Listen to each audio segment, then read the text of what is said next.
तो चलिए हम लोग टॉपिक को स्टार्ट करते हैं। इलेक्ट्रॉन माइक्रोस्कोप की सीरीज का दूसरा टॉपिक, टॉपिक नंबर 2। टॉपिक का नाम है स्कैनिंग इलेक्ट्रॉन माइक्रोस्कोप।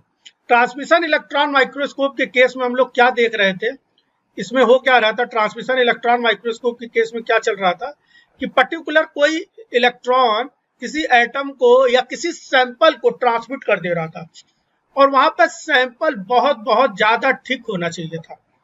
अगर वो सैंपल थिक बोल रहा हूं मैं, थिन होना चाहिए था। वो सैंपल बहुत ज्यादा थिन होना चाहिए था। और अगर ये सैंपल थिन नहीं होता, थिक होता, अगर ये होना चाहिए था थिक, लेकिन अगर ये थिक होता, थिन की जगह ये थिक होता, तो होता क्या कि वो जो इलेक्ट्रॉन की बीम हम इस सैंपल के ऊपर डालते हैं, वो इलेक्ट्रॉन की बीम इस सैंपल के ही एटम्स में, है ना, इस सैंपल के एटम में ही जाके उलझ के रह जाता, वो ट्रांसमिट ही ना कर पाता। और अगर वो ट्रांसमिट ही ना कर पाता तो वो प्रॉपर इमेज ना बना पाता, है ना। जो भी इमेज बनानी थी वो बनती ही नहीं। मतलब एग्जैक्टली जो इंफॉर्मेशन हमको मिल जानी चाहिए थी, वो इंफॉर्मेशन हम लोगों को ना मिल पाती। स्कैनिंग इलेक्ट्रॉन माइक्रोस्कोप के केस में थोड़ा अलग कहानी हुई। स्कैनिंग इलेक्ट्रॉन माइक्रोस्कोप के केस में जो इलेक्ट्रॉन बीम होती है, वो इस सैंपल को ट्रांसमिट नहीं करती है, वो इस सैंपल को ट्रांसमिट नहीं करती है, बल्कि सैंपल की सरफेस को स्कैन करती है। जो सैंपल की सरफेस है केवल उसी को स्कैन करती है। इसलिए इसको बोला गया है स्कैनिंग इलेक्ट्रॉन माइक्रोस्कोप। मैं सदा से हमेशा बोल रहा हूँ, बोलता रहूंगा कि बायोलॉजी के केस में जब आप पढ़ा रहे हो या पढ़ रहे हो, तो किसी भी टर्म से, किसी भी डेफिनेशन की, है ना, कोई भी टर्म आया हुआ है, कोई भी क्वेश्चन है, तो उसमें जो टर्मिनोलॉजी, उससे मैक्सिमम इंफॉर्मेशन निकालने की कोशिश करें, लोगों को बताने की कोशिश करें, अपने स्टूडेंट्स को समझाने की कोशिश करें। तो टेम के केस में ट्रांसमिट हो रहा था, इसलिए ट्रांसमिशन इलेक्ट्रॉन माइक्रोस्कोप है। स्कैनिंग इलेक्ट्रॉन माइक्रोस्कोप के केस में क्या होगा, पहला पॉइंट ये पता चला कि यहाँ पर इलेक्ट्रॉन बीम में जो इलेक्ट्रॉन्स हैं, वो सरफेस को जो हमारा स्पेसिमेन है उसके सरफेस को स्कैन करता है, पहला पॉइंट। तो इसलिए इसको बोलते हैं स्कैनिंग इलेक्ट्रॉन माइक्रोस्कोप। बोला जा रहा है scanning electron microscope used a focused electron beam to scan the surface of a specimen, है ना। किसी भी स्पेसिमेन की सरफेस को स्कैन करने के लिए यूज किया जाता है, ठीक है। किसी भी सरफेस को स्कैन करने के लिए यूज किया जाता है। अब मान लिया हमारा सैंपल है और इस सैंपल, या मेरा हाथ है, ये मेरा हाथ आप लोगों को दिख रहा होगा। अब इसकी सरफेस को स्कैन करना है तो पूरे पे इलेक्ट्रॉन की बीम को लगातार इधर से उधर टहलाया जाएगा, है ना, इधर से उधर भगाया जाएगा। कैसे भगाया जाएगा वो चीजें भी देखेंगे, ठीक है। क्वाइल्स होते हैं, उन क्वाइल्स के थ्रू अनुष्का जी एकमात्र ऐसी हैं जिन्होंने स्कैनिंग इलेक्ट्रॉन माइक्रोस्कोप यहाँ पे किया है। क्या किसी और ने भी स्कैनिंग इलेक्ट्रॉन माइक्रोस्कोप परफॉर्म किया है यहाँ पर? अगर परफॉर्म किया है तो कुछ मुझे बतलाएं। निशा जी ने परफॉर्म किया है, और कोई भी है क्या? तो परफॉर्म किया है तो आज चेक करिएगा कितनी चीजें वहां पर आप लोगों को पहले से पता थी, और या कितनी चीजें पहले से पता होना चाहिए, है ना, और उससे रिलेट करिएगा और अच्छे से समझ में आएंगी चीजें, ठीक है। मैंने भी परफॉर्म किया है और करते हुए देखा है कई बार, ठीक है। तो चलिए देखते हैं, ठीक है। अब हुआ क्या, मान लिया सैंपल है हमारा, ये हाथ है। अब इस हाथ के ऊपर हम लोगों को क्या करना है, इलेक्ट्रॉन की बीम को इधर उधर कॉइल की मदद से स्कैन करने के लिए यूज करना होगा, फोकस करना होगा, है ना, पूरे में फोकस करना होगा बार बार। तो इससे क्या होगा, पूरी सरफेस, बहुत इंपॉर्टेंट बात है, सरफेस स्कैन होगी। क्वेश्चन बनता है ना कि सरफेस स्कैन होता है कि क्या स्कैन होता है, तो सरफेस स्कैन हो जाएगी। When the primary electron beam interact with the specimen, जब भी, अब देखो यहाँ पर होता है कि प्राइमरी इलेक्ट्रॉन बीम स्पेसिमेन से जाकर के इंटरैक्ट करते हैं, the different signals are produced, बहुत तरह के सिग्नल प्रोड्यूस्ड होते हैं, है ना। और ये सिग्नल्स डिटेक्टर के द्वारा डिटेक्ट कर लिए जाते हैं और एक सुंदर सी इमेज या अदर इंफॉर्मेशन के फॉर्म में हमें मिल जाता है। मतलब हुआ क्या यहाँ पर कि इलेक्ट्रॉन बीम है, इसके अंदर पाए जाने वाले इलेक्ट्रॉन्स को, इस इलेक्ट्रॉन की बीम के अंदर पाए जाने वाले इलेक्ट्रॉन को प्राइमरी इलेक्ट्रॉन के नाम से जानेंगे। ये स्पेसिमेन के ऊपर गिर गए और स्पेसिमेन को स्कैन कर लिया। स्पेसिमेन को स्कैन करने के बाद में यहाँ पर बनते हैं इलेक्ट्रॉन, अलग अलग तरह के इलेक्ट्रॉन, अभी हम लोग जानेंगे कौन से इलेक्ट्रॉन। इसके अलावा एक्स रेस के सिग्नल्स बनते हैं। ये इलेक्ट्रॉन्स और एक्स रेस के सिग्नल्स मिल करके डिटेक्टर तक पहुंचते हैं और डिटेक्टर इसको डिटेक्ट करके एक बढ़िया सुंदर सी इमेज का या कोई अदर इंफॉर्मेशन जो भी है ना, ये इंफॉर्मेशन का क्या मतलब है वो हम लोग जानेंगे। इमेज या अदर इंफॉर्मेशन जो भी है वो हमको प्रोड्यूस करते हैं। यहाँ पर ध्यान ये लगाना है एक्स रेस क्या होती हैं, एक्स रेस कैसे बनती हैं और एक्स रेस का क्या काम हो रहा है, ये इंपॉर्टेंट बात है ना। यहाँ पर सेकेंडरी इलेक्ट्रॉन होते हैं और ये प्राइमरी इलेक्ट्रॉन होते हैं और स्पेसिमेन से जो इलेक्ट्रॉन निकलते हैं वो सेकेंडरी इलेक्ट्रॉन है। मतलब प्राइमरी इलेक्ट्रॉन जो है वो इलेक्ट्रॉन बीम से, जो हमारा सोर्स है इलेक्ट्रॉन गन, जिसको बोल सकते हैं हम लोग इलेक्ट्रॉन गन, है ना, इलेक्ट्रॉन गन। इलेक्ट्रॉन गन जो है, इलेक्ट्रॉन गन से जो इलेक्ट्रॉन निकलते हैं वो उसको जो इलेक्ट्रॉन निकल रहा बीम के फॉर्म में वो इलेक्ट्रॉन बीम है और उसके अंदर जो इलेक्ट्रॉन पाए जाते हैं उसको हम लोग बोलते हैं प्राइमरी इलेक्ट्रॉन। जब ये किसी स्पेसिमेन के साथ में इनकाउंटर होते हैं तो अब स्पेसिमेन के अंदर से सेकेंडरी इलेक्ट्रॉन बनते हैं, सेकेंडरी इलेक्ट्रॉन बनते हैं। ये भी फर्दर दो तरह के होते हैं, वो भी हम लोग समझेंगे कैसे होते हैं, है ना, दो तरह के होते हैं। अब यहाँ पर इंफॉर्मेशन सर जो जनरेट हुई वो क्या हो सकती है? इंफॉर्मेशन जनरेट हो सकती है, हमें सरफेस की मॉर्फोलॉजी पता चल सकती है या उसकी टोपोग्राफी, मतलब सरफेस लेवल की इंफॉर्मेशन मिल सकती है, सरफेस लेवल की इंफॉर्मेशन मिल सकती है ना, सरफेस लेवल की इंफॉर्मेशन कि सरफेस प्लेन है या सरफेस उभरी हुई है। मान लिया आपके घर में जैसे हमारे सामने बेड पड़ा हुआ है, बेड पे चादर है, चादर उलझा हुआ है तो उसकी टोपोग्राफी अलग है, चादर बिल्कुल खूब अच्छे से टाइटली बंधा हुआ है तो उसकी हम लोग बोल सकते हैं टोपोग्राफी अलग है। तो टोपोग्राफिकल इमेज मिल सकती है हमें, है ना। कंपोजिशनल कंट्रास्ट मिल सकता है, कंपोजिशन पता चल सकते हैं कि वो पर्टिकुलर स्पेसी में कौन सा एलिमेंट पाया जा रहा है, ये भी पता चल सकता है ना। एलिमेंटल कंपोजिशन पता चल सकता है ना। और क्रिस्टलोग्राफिक इंफॉर्मेशन पता चल सकती है यूजिंग EBSD। अब इसमें बहुत सारे, इन चारों चीजों में बहुत सारे कंफ्यूजन है, उन चीजों को हम लोग को समझना है। पहले आप लोग जरा मुझे बतलाएं कि आपको क्या प्रिंसिपल का मतलब समझ में आ रहा है कि नहीं आ रहा है, ये बात जरा जल्दी से मुझको बतलाएं, जल्दी से।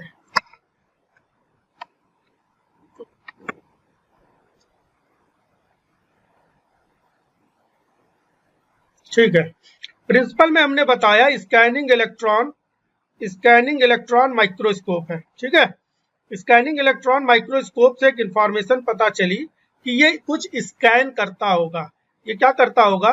कुछ ना कुछ स्कैन करता है। क्या स्कैन करता है? सरफेस। किसकी सरफेस? स्पेसिमेन की सरफेस। स्पेसिमेन की सरफेस को स्कैन करके बतलाता है, यहाँ पर स्पेसिमेन की सरफेस को स्कैन करके बतलाता है, केवल हमें इंफॉर्मेशन देता है सरफेस लेवल की। सरफेस लेवल, सरफेस कैसी है, सरफेस की टोपोग्राफी कैसी है, सरफेस की टोपोग्राफी कैसी है, उसका कंपोजिशन कैसा है, इस चीज को बतलाता है। इसमें करते क्या है हम लोग, इलेक्ट्रॉन गन से इलेक्ट्रॉन बनाते हैं, इलेक्ट्रॉन रिलीज करते हैं। यहाँ पर जो भी, या इलेक्ट्रॉन गन से आप लोग और अच्छा बोलेंगे तो बोलेंगे इलेक्ट्रॉन बीम निकलती है। और इस इलेक्ट्रॉन बीम में क्या होगा, इस इलेक्ट्रॉन बीम पे, ठीक है, ये इलेक्ट्रॉन बीम निकलेगी और इलेक्ट्रॉन बीम क्या करेगा,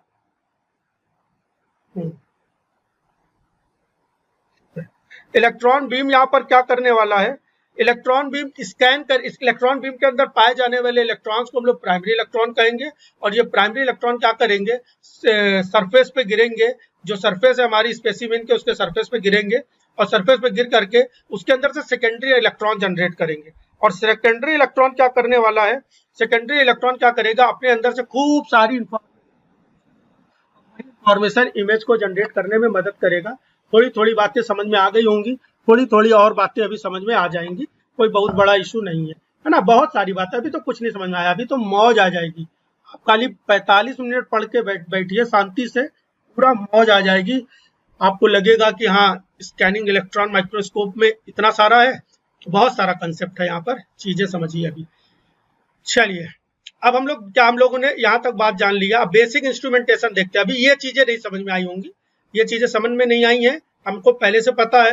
कुछ लोगों को पूरा नहीं आई, 100% किसी को नहीं आई, है ना, बहुत अच्छी बात है। कुछ लोगों को 50-60% आ गई है, कोई बात नहीं। कुछ को 0% आया, कोई बात नहीं, कोई बात नहीं। अभी फिर से मैं बताऊंगा इसी चीज को, अभी इसी चीज को मैं बड़ा सा क्वेश्चन मार्क बना दे रहा हूँ कि भूल ना जाओ, फिर से आप पढ़ के देखना आ जाएगी। ये कहानी पता है आपको, इलेक्ट्रॉन गन है, इलेक्ट्रॉन गन से कंडेंसर लेंस, है ना, कंडेंसर लेंस क्या करते होंगे, या इससे अच्छी चीज है कि हम इसकी इमेज देख लेते हैं, इमेज देख लेते हैं। ये देखिए इलेक्ट्रॉन गन है, इलेक्ट्रॉन गन है, इलेक्ट्रॉन गन से इलेक्ट्रॉन लगातार निकल रहे हैं। इलेक्ट्रॉन पे देखो कौन सा चार्ज है, इलेक्ट्रॉन पे मेरे भाई माइनस चार्ज है। अब इलेक्ट्रॉन किधर भागेंगे, प्लस चार्ज की तरफ। तो यहाँ पर एक इलेक्ट्रोड लगा है, उस इलेक्ट्रोड का नाम है एनोड। और एनोड पे भाई कौन सा चार्ज होता है मेरे भाई, एनोड पे कौन सा चार्ज होता है, एनोड पे चार्ज होता है प्लस चार्ज। सप्तऋषि मेरे भाई एनोड पे होता है प्लस चार्ज, जिसके कारण ये इलेक्ट्रॉन भागते हैं किधर की तरफ, किधर की तरफ भागने लगते हैं, एनोड की तरफ भागते हैं, कहीं और नहीं भागते हैं। एनोड की तरफ भागते हैं, लेकिन ये अपना रास्ता सीधे सीधे नहीं चलते हैं। जैसे आज ही 15 अगस्त हुआ है, तो रोड पे जो लाइन बना के बच्चे भाग रहे हैं, वो सीधे सीधे भाग रहे हैं। ये सीधे सीधे नहीं भाग सकते, ये कहीं भी भाग सकते हैं। तो इनको फर्दर एक ही दिशा में ले चले, इसके लिए लगे हुए हैं कंडेंसर लेंस। कंडेंसर लेंस इसको क्या करते हैं, कंडेंस करते हैं, ठीक है, कंडेंस करते हैं। कई सारे कंडेंसर लेंस लगे हो सकते हैं, और अल्टीमेटली उन कंडेंसर लेंस में क्या पाया जाता है, एक अपर्चर पाया जाता है, जिसको बोलते हैं कंडेंसर अपर्चर। क्या बोलते हैं मेरे भाई, कंडेंसर अपर्चर। उस अपर्चर से निकल के इलेक्ट्रॉन बीम चलती है, और इलेक्ट्रॉन बीम कहाँ पहुंचती है, ऑब्जेक्टिव लेंस में। ऑब्जेक्टिव लेंस में यहाँ पर एक्स वाई कॉइल्स है, स्कैन कॉइल है। मैंने बोला ना, स्कैन कॉइल क्या करता है, जो भी इलेक्ट्रॉन बीम है उसको फोकस इधर से उधर, मान लिया थंब पे फोकस है, थंब से नीचे की थंब के नीचे फोकस आ रहा है, पाम पे फोकस आ रहा है, लोअर पाम पे आ रहा है, अपर पाम पे आ रहा है। ऐसे ही स्कैन है, सेल पे हमने फोकसिंग करनी है, फोकस के इधर उधर ले जाना है। उसका काम कौन करता है, X Y scan, X Y scan coil. X Y का मतलब ही है एक्सिस, है ना, एक्स एक्सिस पे भागना है या वाई एक्सिस पे भागना है। तो एक्स वाई स्कैन क्या चीज, कॉइल क्या करती है, स्कैनिंग करवाती है, स्कैन को या बोल सकते हो फोकस को इधर उधर शिफ्ट कराती है। बहुत बढ़िया। अब यहाँ पर हुआ क्या, ये इलेक्ट्रॉन बीम जाकर के टकराती है, किससे टकराती है, हमारे सैंपल महाराज से। जो भी सैंपल महाराज है उससे इलेक्ट्रॉन बीम जाकर के टकरा जाती है। और टकरा करके यहाँ पर अब ध्यान लगाना, एक बनता है बैक स्कैटर्ड। ये इलेक्ट्रॉन बीम जो आ रही है, इसके अंदर कौन सा इलेक्ट्रॉन है, प्राइमरी इलेक्ट्रॉन है। कौन सा इलेक्ट्रॉन है, प्राइमरी इलेक्ट्रॉन है। ये इलेक्ट्रॉन बीम जो आ रही है, इस पे कौन सा इलेक्ट्रॉन है, प्राइमरी इलेक्ट्रॉन है। ठीक है भाई, प्राइमरी इलेक्ट्रॉन है।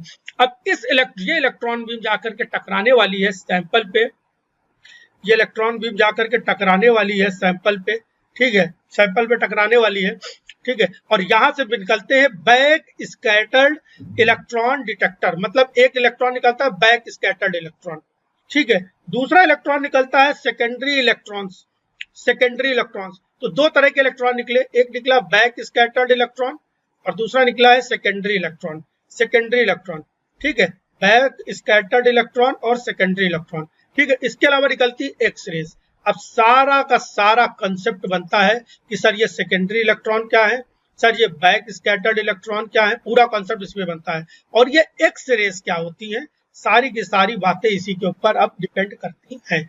उम्मीद है इन तीन टर्म को छोड़ दिया जाए तो बाकी का पूरा का पूरा, ठीक है। बैक स्कैटर्ड इलेक्ट्रॉन को डिटेक्ट करने के लिए उसका अलग डिटेक्टर है, सेकेंडरी इलेक्ट्रॉन को डिटेक्ट करने के लिए उसका एक अलग डिटेक्टर देखने को मिल रहा है, उसका एक अलग डिटेक्टर देखने को ही मिल रहा है आपको, है ना।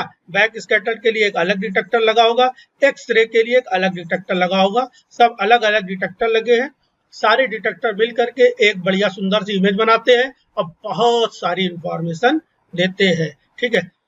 बोलिए भाई, इंस्ट्रूमेंटेशन समझ में आया कि नहीं आया सबको, ठीक है। ये बात नहीं समझ में आई, यही तो हमको समझाना है अच्छे से, यही तो मेन बात है।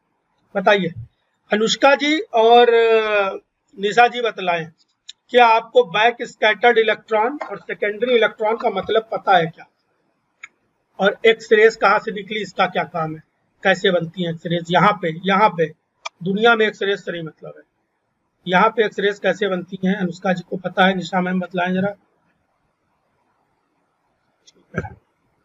बहुत बढ़िया, चलिए आज बहुत दिन बाद दीप्ति मैम, शिवानी मैम भी हैं, सब लोग हैं। बहुत अच्छा हम लोगों का सेटअप बन चुका है। अब धीरे धीरे ऐप आ जाने से बहुत सारे फायदे हैं। सारे वीडियोस एक स्ट्रक्चर्ड वे में रिकॉर्डेड फॉर्म में रहेंगी जब आप चाहो। अच्छा, एक बात और इम्पोर्टेंट है, हम लोग की वैलिडिटी दिसंबर तक थी, हमने अपने मन से इसकी वैलिडिटी 17 आप देखोगे 17 जनवरी तक के इस कोर्स की वैलिडिटी कर दी है ना, 17 जनवरी तक। और अभी बहुत जल्दी इसकी और फीस, क्योंकि मैं कल देख रहा हूँ 16,000 रुपए से नीचे कोई बेच ही नहीं रहा है कोर्स, है ना। 16,000 से नीचे कोई कोर्स ही नहीं बेच रहा, तो थोड़ा और बढ़ेगा अभी रेट। तो आप लोगों के लिए जो भी है ना, बस खाली एक चीज की समस्या है, वो वॉइस वाली समस्या है। मैं चेक करता हूँ, अगर बनता है वॉइस वाला, वैसे बनना मुश्किल ही मुझे लग रहा है, और बनेगा फिर तो उसके लिए मुझे अलग सा माइक भी लेना पड़ेगा, है ना। तो देखता हूँ उसके लिए क्या हो सकता है। बाकी सब अच्छी चीजें हैं, है ना। हैंड रेज वाला मैं चेक कर लूंगा, वो होता है, हैंड रेज वाला होता है, वो मैं चेक कर लूंगा कैसे हो रहा है। हैंड रेज भी ठीक है, मैं बोलूंगा ना, जिसको नहीं समझ में आया वो हैंड रेज करे, बस जिसको आया उससे हम पूछेंगे नहीं कुछ, है ना। जिससे खाली ये पूछेंगे, जिसको समझ में आ गया वो हैंड रेज कर दे। चलिए भाई, चलिए भाई, देख लेते हैं हम लोग और चीजें, और टॉपिक क्या है भाई। अब आ जाते हैं हम लोग यहाँ पर, इलेक्ट्रॉन कहाँ से निकल रहा है। इलेक्ट्रॉन का सोर्स है इलेक्ट्रॉन गन, पहले से भी पता है, जो प्राइमरी इलेक्ट्रॉन को प्रोड्यूस करेगा। कॉमन इलेक्ट्रॉन सोर्सेस क्या है, कॉमन इलेक्ट्रॉन सोर्स कौन है, थर्म आयनिक, मतलब हाई टेम्परेचर पे, है ना। इलेक्ट्रॉन गन बहुत ज्यादा टेम्परेचर मेटल को दिया जाता है तो वो इलेक्ट्रॉन रिलीज करते हैं, है ना। मेटल्स को बहुत ज्यादा टेम्परेचर दिया था, इसलिए थर्म आयनिक बोला जा रहा है, ठीक है। थर्म आयनिक इलेक्ट्रॉन गन, इसके अलावा फील्ड इमिशन इलेक्ट्रॉन गन। तो ये दो तरह के इलेक्ट्रॉन गन होते हैं, इनके बारे में डीप जाने का कोई मतलब नहीं है। वैक्यूम सिस्टम बहुत इंपॉर्टेंट है, हम लोगों ने टेप में ही पढ़ा है कि जिस सिस्टम में काम कराना है हमको, तो वहां पर वैक्यूम होना चाहिए। वैक्यूम नहीं होगा, वैक्यूम नहीं होगा तो हमारी इलेक्ट्रॉन की बीम जाकर के, उसको इलेक्ट्रॉन की बीम को ले जाकर के फोकस करना था हमें सैंपल पे, हमें स्पेसिमेन पे। इलेक्ट्रॉन की बीम पता चलेगा कि वैक्यूम ना होने के कारण वो फोकस हो रहा है, वो टकरा रहा है किससे जाकर के अंदर जो गैस भरी हुई है उससे। Conventional scattering electron microscope operates under high vacuum to reduce scattering of the electron by air gases molecule, है ना। ये चीज मैंने पिछली भी क्लास में समझा, इसमें भी बता दी है। इलेक्ट्रोमैग्नेटिक लेंस का बहुत ज्यादा जरूरत है। ये क्या करता है, इलेक्ट्रॉन बीम को एक फाइन प्रोब के फॉर्म में, एक फाइन प्रोब बना करके, है ना, सैंपल पे फोकस करने का काम करेगा। इस फोकस को शफल करना है, इधर से उधर ले जाना है ना, शफल करना है। इसके लिए क्या करेगा, इसको मूव कराना है। Move the focused electron beam over the specimen surface in a raster, है ना, या स्कैनिंग पैटर्न, रास्टर या स्कैनिंग पैटर्न में। तो अभी तक उम्मीद है यहाँ तक सबको सारी बातें समझ में आ चुकी हैं, केवल ये बात बची हुई है, इसी पे अब हम लोग को फोकस करना है, सेकेंडरी इलेक्ट्रॉन, है ना, के बारे में। ये देखो एक फोटो दिखाने की कोशिश की गई है, नॉर्मल आपकी फोटो है, मान लिया ये नॉर्मल फोटो दिखाई गई है, ए वाली। नॉर्मल का मतलब जो आप माइक्रोस्कोप लैब में यूज करते हो, लाइट माइक्रोस्कोप जो यूज करते हो वो, और यही सेम स्पेसिमेन को देखा गया स्कैनिंग इलेक्ट्रॉन माइक्रोस्कोप में। तो इतनी बढ़िया सुंदर सी ये फोटो दिखाई दे रही है।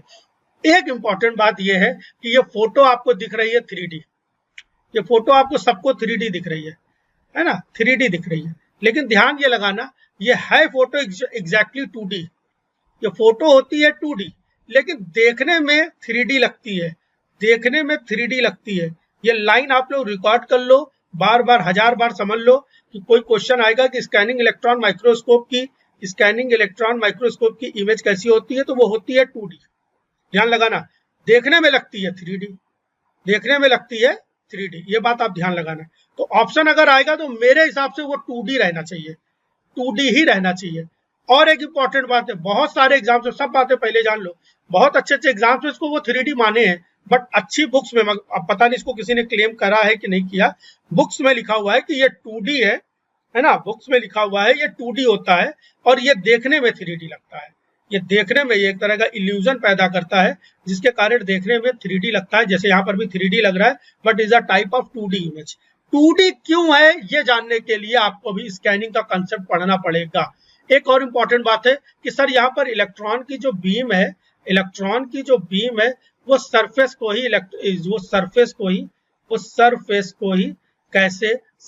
ही कैसे स्कैन करता है ना, सरफेस को ही कैसे स्कैन करता है, ये भी बात जाननी बहुत ज्यादा जरूरी है। चलिए हम लोग आगे की बात समझते हैं, है ना।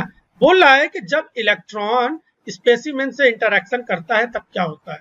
बोला जब when the primary electron beam strike the specimen several signals can be generated. The first one is the secondary electrons. पहला सिग्नल जनरेट हो रहा है सेकेंडरी इलेक्ट्रॉन, पहले सिग्नल के फॉर्म में जनरेट हुआ सेकेंडरी इलेक्ट्रॉन। चलिए अब हम लोग इस बात को जरा समझने की कोशिश करते हैं। क्या होता है भाई सेकेंडरी इलेक्ट्रॉन? सेकेंडरी इलेक्ट्रॉन क्या है? मान लिया गया कि ये हम लोगों का कोई स्पेसिमेन है, ये हम लोगों के पास कोई एक स्पेसिमेन ले लेते हैं, ये स्पेसिमेन बना लेते हैं,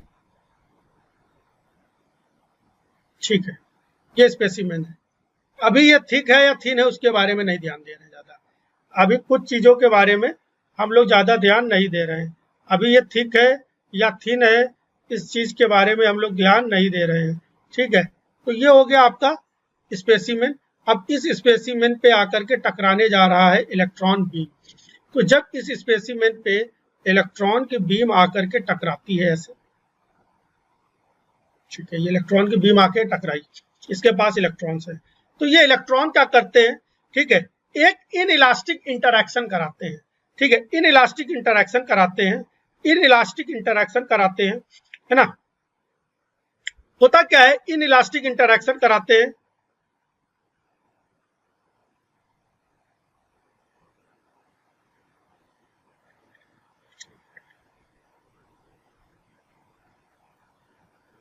ठीक है। अब जरा इस चीज को आप लोग जरा समझने जा रहे हैं।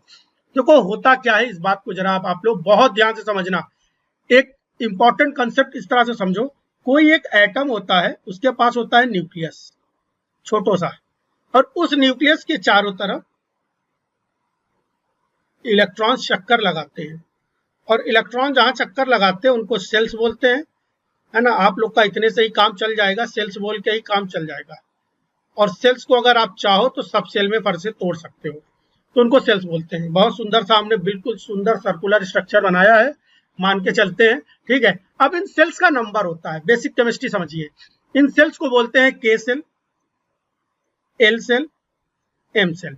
इतना आप लोगों ने जीवन से पढ़ा है ना, K shell, M shell, L shell, N shell, है ना, के एल एम एन।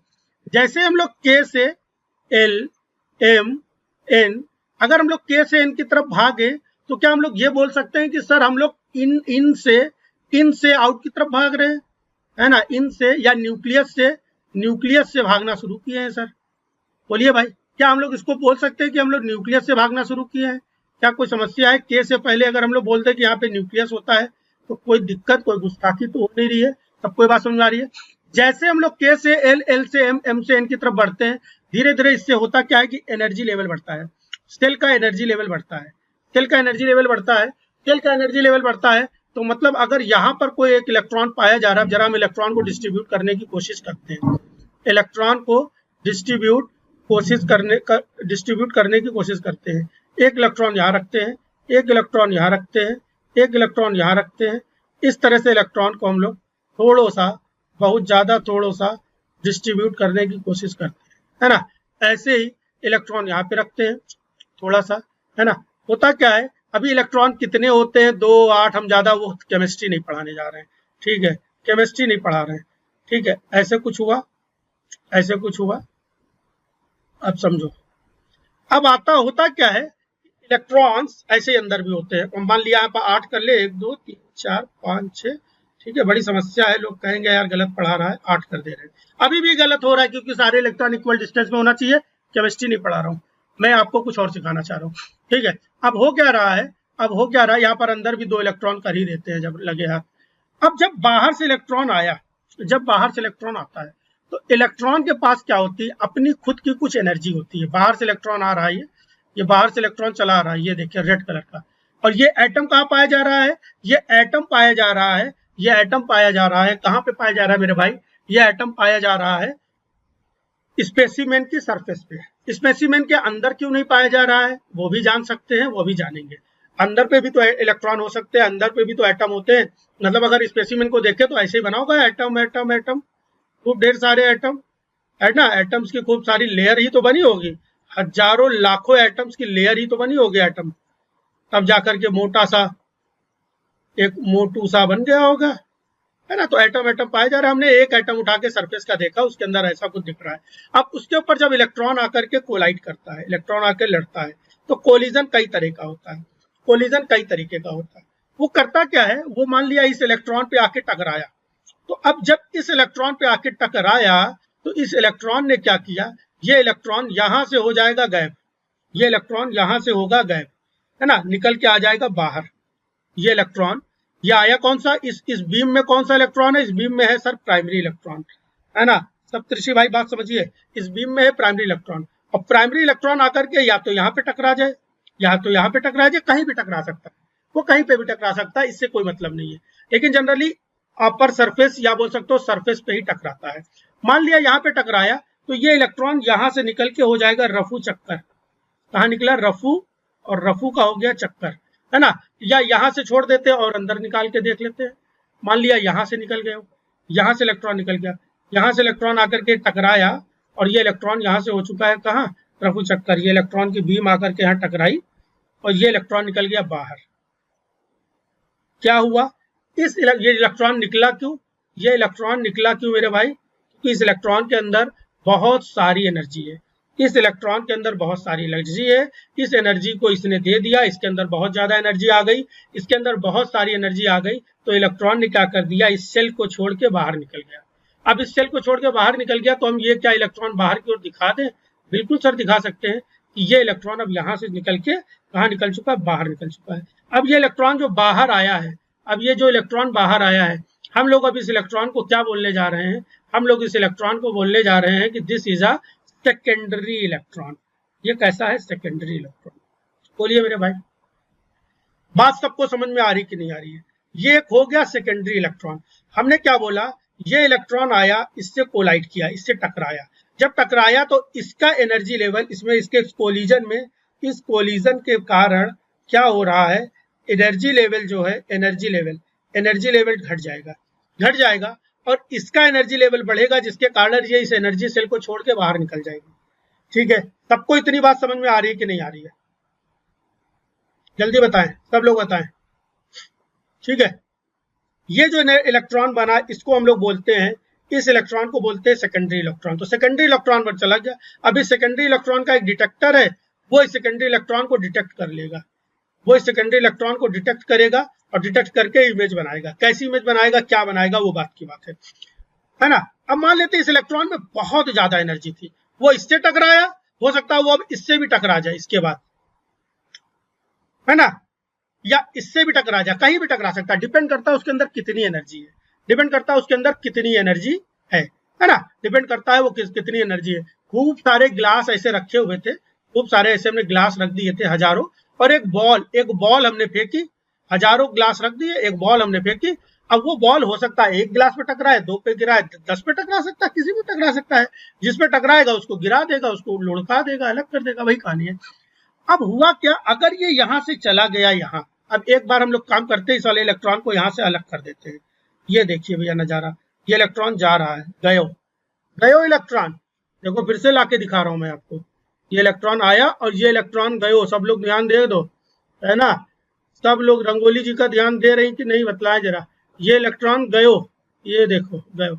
अब यहाँ कन्वर्ट हो गया वैकेंट, यहाँ पर आ गया वाइट बन गया। यहाँ पर क्या बन चुका है? वाइट। अब वाइट बन चुका है, अब ये कुछ समय के लिए चार्ज आ गया। जैसे वाइट बना तो उसके ऊपर कुछ समय के लिए चार्ज आ गया, प्लस चार्ज। कैसा चार्ज आ चुका है मेरे भाई? प्लस चार्ज आ चुका है।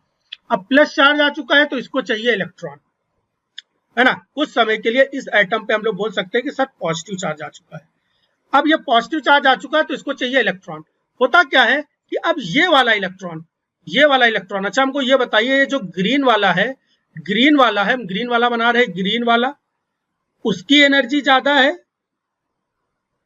या जो येलो वाला गया था, येलो वाला, उसकी एनर्जी ज्यादा है? इलेक्ट्रॉन जो गया है उसकी एनर्जी ज्यादा है? ए की ज्यादा है या बी की ज्यादा है? जल्दी बताएं, ग्रीन वाले की एनर्जी लेवल ज्यादा है या येलो वाले की एनर्जी लेवल ज्यादा है? ए या बी? चलो एक और सरल कर दे रहे हैं, आलसी लोगों के लिए और सरल है, थम्स अप या थम्स डाउन? बताओ, जल्दी बताओ।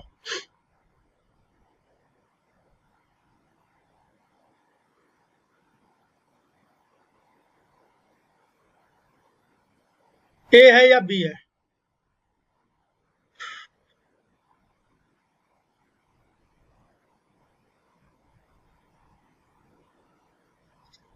बी का एनर्जी लेवल ज्यादा है येलो वाले का। अरे मैडम येलो वाले का एनर्जी लेवल ज्यादा नहीं।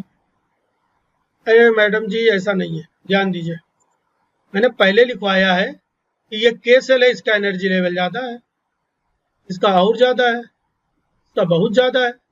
यहाँ पे मैंने दिखाया भी है। यहाँ का एनर्जी लेवल, ये एल सेल में थी तो इसका एनर्जी लेवल कम था, और ग्रीन वाली एम में है तो उसका एनर्जी लेवल ज्यादा है। अब होगा क्या, ये यहां से चलेगी और यहां इंटर कर जाएगी फिर से। क्यों? क्योंकि यहाँ पर एक इलेक्ट्रॉन कम हो गया है, इस वाले सेल में इलेक्ट्रॉन हो गया कम, इस वाले सेल में इलेक्ट्रॉन कम हो गया है, तो इसका एनर्जी लेवल भाई ज्यादा है। अनुष्का जी जरा गौर फरमाइए। और यहाँ पर एनर्जी लेवल कम है, तो यहाँ पर energy should be radiate. Energy का क्या होना चाहिए? रेडिएशन होना चाहिए था, एनर्जी रेडिएट हो जानी चाहिए थी। और अगर एनर्जी को रेडिएट कराना है, एनर्जी शुड बी रेडिएट, तो एनर्जी किस फॉर्म में रेडिएट होती है मेरे भाई? एनर्जी रेडिएट होती है in the form of X-ray. किस फॉर्म में रेडिएट होती है? एक्सरेज। तो ये इलेक्ट्रॉन यहां से चला आता है यहाँ पे। बोलिए मेरे भाई, बोलिए, है ना, बोलिए। अब ये इलेक्ट्रॉन यहां से यहां आ गया, देखिए यहां आ गया, और ये इलेक्ट्रॉन हम यहां से गैप कर दे। ध्यान लगाना, ये इलेक्ट्रॉन ग्रीन वाला यहां से चंदा मामा चमचम हो गया, बिल्कुल चमक गए हो। बोलो, क्या सबको ये वाली बात समझ में आ रही कि नहीं आ रही? जिसको नहीं आई फिर से बतलाए। क्या किया? सोचो मैंने क्या बतलाया, ठीक है? क्या किया है इस बात को जरा सोचिए। मैंने बोला कि कोई, है ना, मैंने बोला, ठीक है, फिर से समझने की कोशिश करते हैं इस चीज को। मैंने क्या बोला कि कोई एक एटम होगा, कोई एक एटम होगा, उसके पास अपना खुद का न्यूक्लियस होगा, उस न्यूक्लियस के चारों तरफ सेल्स होंगी, एनर्जी सेल्स होंगी, उस न्यूक्लियस के चारों तरफ स्टेशनरी एनर्जी लेवल सेल्स होंगी, और ज्यादा केमिस्ट्री समझो, है ना, सेल्स होंगी। और उन सेल्स में क्या पाए जाते होंगे? इलेक्ट्रॉन पाए जाते होंगे। इलेक्ट्रॉन कितने पाए जाते होंगे? मॉडर्न कॉन्सेप्ट समझो तो अफबाऊ का नियम समझो, अफबाऊ समझाते हैं, या पुराना वाला मैजिक नंबर 2 8 8 18 18 32 आप लोग पढ़ते होंगे। उसका मैजिक नंबर आप जीवन में पढ़ते होंगे, पता नहीं उसका मैजिक कभी आपने देखा है कि नहीं, कि खाली इसको मैजिक नंबर पढ़े हो, आई डोंट नो। मैं देखूंगा, मैं मैजिक दिखा पाऊंगा तो दिखाऊंगा। इस तरह से एनर्जी लेवल्स होती हैं, और इन एनर्जी लेवल्स ऑफ सेल्स में, है ना, इनको हम लोग नंबर दे सकते हैं, के, एल, एम, है ना, एन, है ना, इनके अंदर पाए जाते हैं इलेक्ट्रॉन, इनके अंदर क्या पाए जाते हैं? इलेक्ट्रॉन्स पाए जाते हैं। ठीक है भाई। अब इन इलेक्ट्रॉन्स की सबका एनर्जी लेवल है, इनका अपना खुद का एनर्जी लेवल है, इनका अपना खुद का एनर्जी लेवल, इस तरह से पाए जाते हैं। मैंने बोला जब बाहर की रेस, मान लिया इनका भी अपना खुद का कुछ एनर्जी लेवल है, जब बाहर से कोई इलेक्ट्रॉन की बीम आकर के इन इलेक्ट्रॉन के साथ कोलाइड करती है, कोलिजन करती है, इसमें भी इलेक्ट्रॉन होंगे, इसमें भी इलेक्ट्रॉन होंगे, इन इलेक्ट्रॉन के साथ कोलिजन करती है, ठीक है, इन इलेक्ट्रॉन के साथ कोलिजन करती है। तो होता क्या है, ये इलेक्ट्रॉन आया, ये कौन सा इलेक्ट्रॉन आने वाला है मेरे भाई? प्राइमरी इलेक्ट्रॉन आने वाला है। प्राइमरी इलेक्ट्रॉन की भी मान लिया, अभी हम सरफेस पे जानबूझ के नहीं करा रहे हैं, सरफेस वाले पे भी कराया जा सकता है, मैं जानबूझ के नहीं करा रहा हूँ। इसके साथ गया, कोलाइड करा, इलेक्ट्रॉन, प्राइमरी इलेक्ट्रॉन, इसने इसको धक्का दिया, ये निकल के फुदक के आ गए बाहर, ये आ गए फुदक के बाहर, और ये जैसे निकल के बाहर आए, ये बन गया क्या? Primary electron. ये बन गया primary electron, sorry secondary electron, ये बन गया क्या? Secondary electron. ये फुदक के आ चुका है बाहर, और इसकी जगह कौन भर देगा? इसकी जगह कौन भरने वाला है? अब इस गैप को फिल करेगा, इस गैप को फिल करेगा, यहाँ का कोई इलेक्ट्रॉन इसको आके फिल करेगा। इस फिलिंग के समय कुछ एनर्जी रेडिएट होगी, और उस एनर्जी को हम लोग, वो एनर्जी किस फॉर्म में रेडिएट होगी? Energy will be radiate in the form of X rays. तो यहाँ पर दो चीजों का काम हो गया तमाम, है ना। ऐसे ही अब ये इलेक्ट्रॉन, प्राइमरी इलेक्ट्रॉन में बहुत एनर्जी है, वो हो सकता है आगे चल के इस इलेक्ट्रॉन से भी टकरा जाए, हो सकता है इस इलेक्ट्रॉन से भी टकरा जाए, वो हो सकता है बगल वाले भी इलेक्ट्रॉन से टकरा जाए, बगल वाले एटम के इलेक्ट्रॉन से भी टकरा जाए, जहां से भी टकरा सकता है। क्वेश्चन एक और बना सर, मान लिया सरफेस वाले ने इलेक्ट्रॉन अंदर तो चला गया, है ना, ऊपर वाला क्यों नहीं आया भाई? ऊपर वाले के पास पहले से एनर्जी की कमी है in comparison to this shell, तो वो नीचे से ऊपर नहीं जा सकता है। नीचे से ऊपर जाने में एनर्जी बाहर से देनी पड़ेगी, बाहर से एनर्जी का कोई सोर्स है नहीं। ऊपर से अंदर आ सकता है, बाहर वाली सेल से, बाहर से, है ना, के एल एम एन, है ना, केल, मान लिया यहाँ पर केस हुआ है, इधर से इधर आ सकता है और energy in the form of X-ray release हो सकती है, लेकिन यहाँ से यहाँ नहीं जा सकता है, यहाँ से यहाँ नहीं जा सकता, क्योंकि इसकी ऑलरेडी एनर्जी कम है। और उसको तुम कह रहे हो ऊपर चले जाओ, कैसे चला जाए? वो पहले से थके हुए हैं। हाँ, वो नीचे जा सकते हैं, वो नीचे जा सकते हैं, वो नीचे जा सकते हैं। बोलो भाई, सबको बात समझ में आ रही कि नहीं आ रही है? इस तरह से जो भी हो, जब भी जो भी हो, है ना, इस तरह से जो भी हो जाए, अल्टीमेटली लास्ट में क्या होगा? सरफेस पे इलेक्ट्रॉन तो कम हो जाएगा ना, सरफेस पे तो इलेक्ट्रॉन कम हो जाएगा ना। मान लिया ये इलेक्ट्रॉन इधर चला गया, अब सरफेस का इलेक्ट्रॉन कहाँ चला जाएगा? तो सरफेस का इलेक्ट्रॉन, है ना, हर बात लिखी नहीं जा सकती है, due to the lack of electron, या एब्सेंस ऑफ इलेक्ट्रॉन लिखना चाहिए, एब्सेंस ऑफ, है ना, इलेक्ट्रॉन, कहाँ से? फ्रॉम सरफेस, सरफेस से, सरफेस से इलेक्ट्रॉन निकल जाने के कारण सरफेस पे आ जाएगा पॉजिटिव चार्ज, सरफेस पे पॉजिटिव चार्ज आएगा। अब ये पॉजिटिव चार्ज फिल होगा, इस पॉजिटिव चार्ज को फिल करना है। फिल होगा, कहाँ से फिल होगा? बाय टेकिंग कहाँ से? इलेक्ट्रॉन कहाँ से? फ्रॉम इन्वायरमेंट से इलेक्ट्रॉन ले लेगा, जो भी इन्वायरमेंट है वहां इलेक्ट्रॉन माइक्रोस्कोप का। तो क्या आप लोग को सेकेंडरी इलेक्ट्रॉन क्या होता है समझ में आ गया, और एक्स रेस कैसे बनती है समझ में आ गई? बोलिए। सेकेंडरी इलेक्ट्रॉन और एक्स रेस के बारे में समझ में आ गया है, ठीक है। अब सेकेंडरी इलेक्ट्रॉन में एक्चुअली में हुआ क्या? सेकेंडरी इलेक्ट्रॉन में हुआ क्या कि जितनी एनर्जी मैंने दी इलेक्ट्रॉन को, उससे कम एनर्जी वाली इलेक्ट्रॉन्स निकले। इस तरह के इंटरैक्शन को हम लोग बोलते हैं, है ना, in elastic interaction. In elastic, देखो एक बहुत प्यारा एग्जांपल देता हूं। कोलिजन दो तरह के होते हैं, इन इलास्टिक और इलास्टिक। एक फुटबॉल लो, फुटबॉल जमीन पे पटको, तो आपने कुछ एनर्जी दी, आपने उसके अंदर कुछ मोमेंटम जनरेट किया, और आपके उसके अंदर कुछ काइनेटिक एनर्जी है। आपने इसे पटका, दैट इज आपने क्या जनरेट किया? मोमेंटम जनरेट किया। और आपने अपने शरीर से जो भी एनर्जी दी, वो एनर्जी उसके अंदर काइनेटिक एनर्जी के फॉर्म में चेंज हो गई, और वो जमीन पे टकराया, और टकरा करके वो उछला। जितनी एनर्जी दी जब वो उछला, तो उससे थोड़ी कम एनर्जी रही, लेकिन लगभग बराबर रही। जितना तेज पटकोगे उतना तेज उछलेगा। इसको बोलते हैं इलास्टिक कोलिजन। क्या बोलते हैं? Elastic collision. आज मैं आपको बहुत अच्छे से इस फिजिक्स वाले टॉपिक को पढ़ाता हूं। इलास्टिक कोलिजन जब टीजीटी वालों को पढ़ाया करता था, कभी फिजिक्स, केमिस्ट्री, बायो तीनों, तब मौज आती थी पढ़ाने में, क्योंकि थोड़ी सी थी, ठीक है। फिर मजा नहीं आता था। मेन सब्जेक्ट तो बायोलॉजी था, और बायो थोड़ी सी बताओ, माइटोकॉन्ड्रिया बता दो इन power house of the cell, तो वो खुश हो जाते थे। और अगर उनको हम तुरंत ही बता दें 4 तरह के सिस्टम्स पाए जा रहे हैं जहां पर इलेक्ट्रॉन का कंडक्शन हो रहा है, और वो तुरंत ही मुंह फैला देते थे, तो मौज ही नहीं आ रही थी, ठीक है। तो ये हो गया इलास्टिक कोलिजन। अब आप एक काम और करो, है ना निशा जी, अब आप एक काम और करिए। अब आप एक मिट्टी की बॉल उठाइए, मिट्टी की इतनी बड़ी बॉल उठा लीजिए, और जितना दम हो आपके शरीर में उतनी तेज पटक दीजिए उसको। वो कितनी तेज उछलेगा? हमें नहीं लग रहा वो उछल पाएगा। उछलेगा भी तो थोड़ा सा उछल जाएगा। फुटबॉल के कंपैरिजन में तो कुछ भी नहीं। मतलब आपने एनर्जी उतनी दी जितनी पहले फुटबॉल को दी थी, आपने एनर्जी भी उतनी दी, आपने मोमेंटम उतना जनरेट किया, आपने काइनेटिक एनर्जी उतनी थी, लेकिन वहां पे कोलिजन के कारण जो उछला है उसमें एनर्जी उतनी नहीं रह गई। इसको बोलते हैं इनइलास्टिक इंटरैक्शन। वहां पर एनर्जी लॉस बहुत ज्यादा हो गई, उछला बहुत कम, ज्यादातर एनर्जी काय में चली गई? लॉस हो गई। उसको बोलते हैं इनइलास्टिक इंटरैक्शन, इनइलास्टिक कोलिजन भी लिखा मिल सकता है, ठीक है। तो ये दो बहुत प्यारे एग्जांपल एकदम से मन में आए, आपको बताने की जरूरत की मैंने, ठीक है। इनइलास्टिक इंटरैक्शन या कोलिजन। तो यहाँ पर इनइलास्टिक इंटरैक्शन होता है, यहाँ पर एनर्जी का कंजर्वेशन नहीं हो पाता है, यहाँ पे काइनेटिक एनर्जी का कंजर्वेशन नहीं होता है। इलेक्ट्रॉन इधर से उधर टकराते रहते हैं, है ना, 1 से 2 इलेक्ट्रॉन निकालते रहते हैं, एनर्जी का कंजर्वेशन नहीं हो रहा है, एनर्जी का लॉस हो रहा है। सेकेंडरी इलेक्ट्रॉन जनरेट होते हैं by the loss of the energy. Instrumentation इस लेवल पे पढ़िए कि आप मन में बनाइए, है ना, मन में मनाते रहिए कि भाई इससे क्वेश्चन आ जाए तो मौज आ जाए, ठीक है।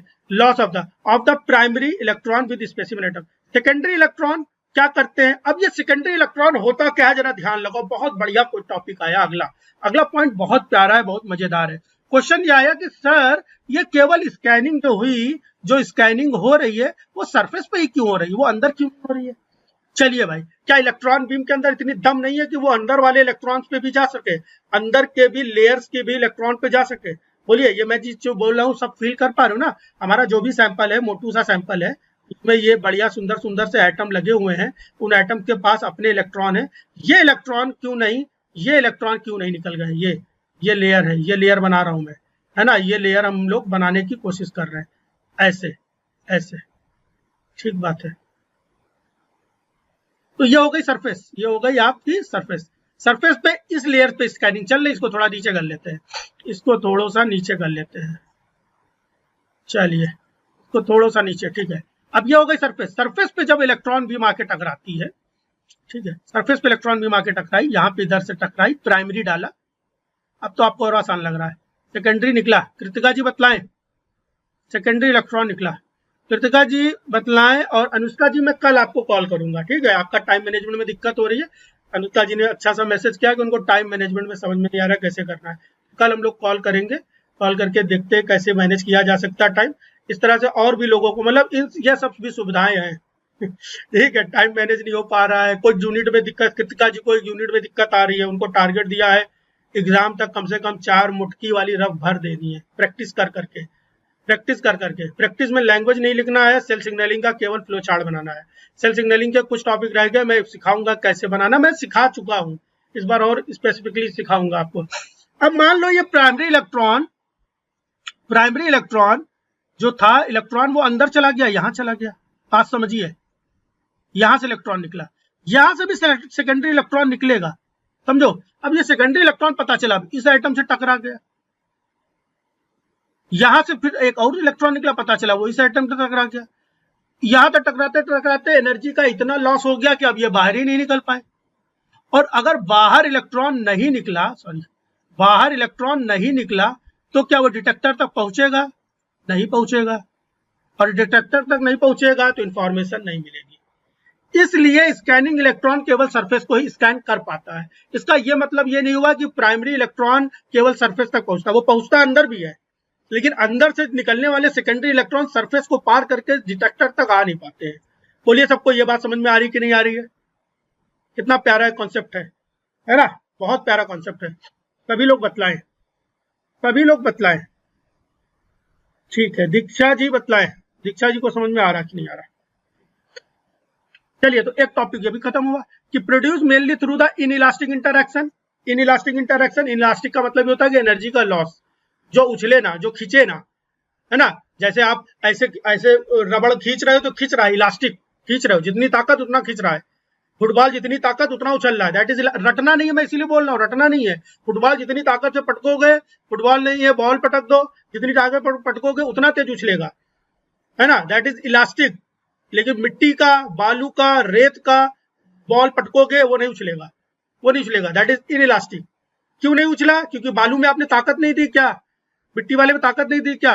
दी, पावर दी, एनर्जी दी, पावर नहीं बोलना चाहिए था, एनर्जी दी सर, काइनेटिक एनर्जी बनाई, फेंका, टकराया भी बहुत तेज जाके, लेकिन उछला नहीं। क्यों नहीं उछला? क्योंकि उसकी सारी एनर्जी जो मैंने दी थी वो सब लॉस हो गई, वो कहीं और चीज में लॉस हो गई। सर वो काहे में लॉस हो गई? हो सकता है वो हीट बना दे, हीट के फॉर्म में लॉस हो जाए, हो सकता है वो वर्क कर दे, पूरा बिखर जाए, है ना। अभी थर्मोडायनेमिक्स पढ़ेंगे, बहुत मौज से पढ़ेंगे, पूरी थर्मोडायनेमिक्स मौज से पढ़ेंगे, मजा आ जाएगी, है ना। तो हो सकता है वो कोई वर्क परफॉर्म कर दे, बिखर जाए, पूरा मिट्टी टुकड़े टुकड़े हो गए, फैल गया, है ना। तो ये करेगा।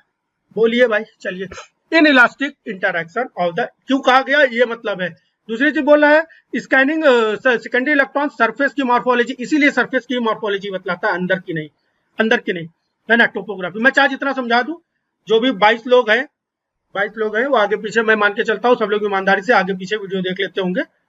2-3 लोग तो तब भी गलत करके आएंगे, कभी ना कभी गलत करके आएंगे कि स्कैनिंग इलेक्ट्रॉन जो है वो अंदर का स्ट्रक्चर बतला देता है। लो एनर्जी इलेक्ट्रॉन्स, यहां पर जो सेकेंडरी इलेक्ट्रॉन निकलते हैं उनका एनर्जी लो है। क्या रटना है? प्राइमरी के कंपैरिजन में एनर्जी लो है। Come mainly from the near surface region, वही कहानी, ऊपर वाली सरफेस या उसके नियर, मान लिया ये या ये सरफेस के नियर ये है, जितनी दूर जा रहे हैं फार हो रहा है, ये और फार सरफेस, तो नियर सरफेस एरिया का मतलब सबको समझ में आ रहा है। कृतिका जी को आ रहा है कि नहीं आ रहा भाई? बतलाएं कृतिका जी और सप्त ऋषि भाई, बतलाएं।